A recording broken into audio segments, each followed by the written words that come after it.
CCTV footage खंगाल रही है, लेकिन सवाल अब भी हम सुनते हैं, कितने दिन तक खंगाली जाएगी? अब कब मिलेगा इंसाफ पता ही नहीं चल पा रहा।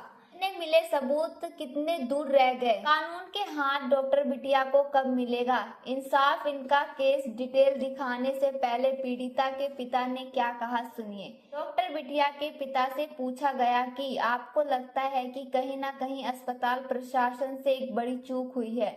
तो पिता ने कहा कि पहले से तो हमको अस्पताल के जो डिपार्टमेंट है उसके पास मेरी लड़की को भेजा था।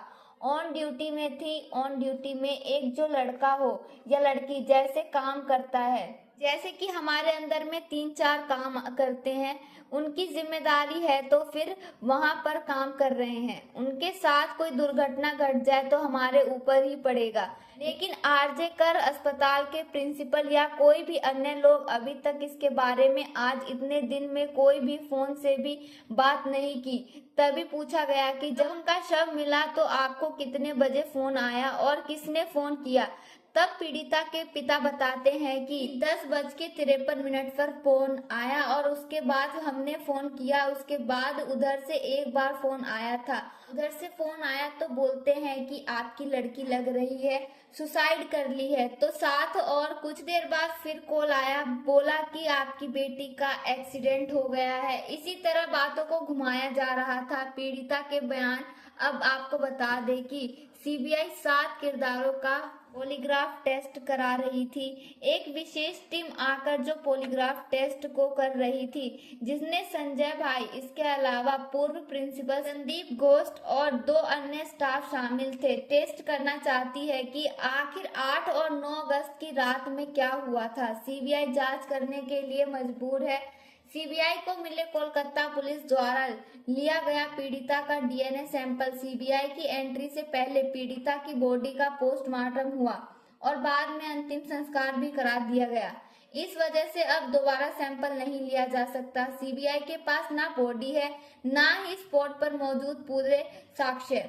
मौका वारदात पर 1 से ज्यादा लोगों की फोटोज की जांच कर रहे हैं। सीबीआई को दिक्कत आ रही है, मतलब सवाल घूम फिर कर वहीं पहुंच रहा है कि आरोपी संजय रॉय कातिल है, कातिल कोई और है क्या? 1 से ज्यादा लोगों ने मिलकर किया था कत्ल।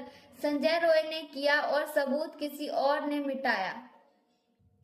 कोलकाता पुलिस की जोड़ी सीबीआई के गले नहीं उतर रही। सीबीआई की टीम ने मौका वारदात पर कई बार मौका वारदात की थोड़ी मैपिंग की गई ताकि कोई सबूत सीबीआई के हाथ लग पाए। सीबीआई सेमिनार हॉल में छोटे अदृश्य सबूतों को जुटाने की कोशिश कर रही है और आपको भी जरूर जाना चाहिए, क्योंकि झूठ पकड़ने वाली मशीन आखिर कितना झूठ पकड़ पाती है और कैसे पकड़ पाती है। सबसे पहले जाने की क्या होता है पॉलीग्राफ टेस्ट। पॉलीग्राफ मशीन है जो व्यक्ति से अटैच किए गए सेंट्रल से मिलने वाले सिग्नल एक मूविंग पेपर पर रिकॉर्ड किया जाता है। इसमें व्यक्ति के शरीर पर 6 सेट किए जाते हैं। अब जाने क्यों जब आरोपी संदीप पूछताछ में कुछ पाने की कोशिश करता है या अपना बयान बार बार बदलता है। पॉलीग्राफ टेस्ट अदालत की परमिशन पर आरोपी संजय रॉय को कोलकाता पुलिस ने गिरफ्तार किया।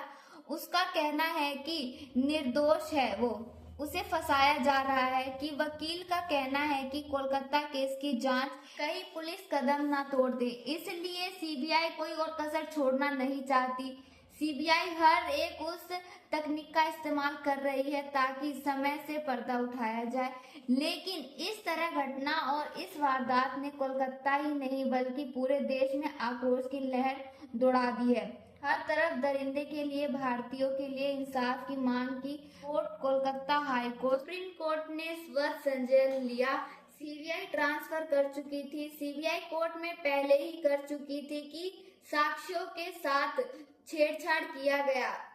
अंजू रोहिणी वकील को क्या क्या बताया और अब वकील ने कैसे सीबीआई को भी निशाने पर ले लिया, इस रिपोर्ट के जरिए आपको दिखाते हैं। हमें बस जस्टिस चाहिए। CBI doctor rape murder case में नया पेज। आरोपी संजय रॉय के वकील के दावे चोट के कारण कॉलेज में किसी और ने दिया।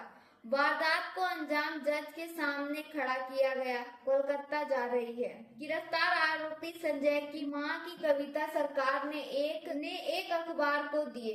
इंटरव्यू में कुछ ऐसे दावे किए हैं जिसके बाद कई सवाल उठने लगे हैं। पहले ये समझ ही नहीं आ रहा है कि आरोपी संजय रॉय ने खुद को बेकसूर बताया। आरोपी संजय को छुपा रहा है। आरोपी ने कहा उसे पता नहीं वारदात को किसने अंजाम दिया। सिर्फ सीसीटीवी फुटेज देकर साबित नहीं होता कि डॉक्टर रेप मर्डर केस में कोलकाता पुलिस ने संजय रॉय को गिरफ्तार किया और मुख्य आरोपी बनाया।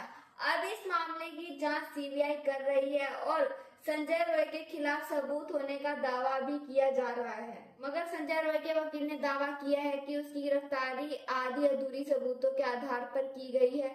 सीबीआई की जांच का दायरा लगातार बढ़ रहा है। अभी तक कोई नतीजा नहीं निकला।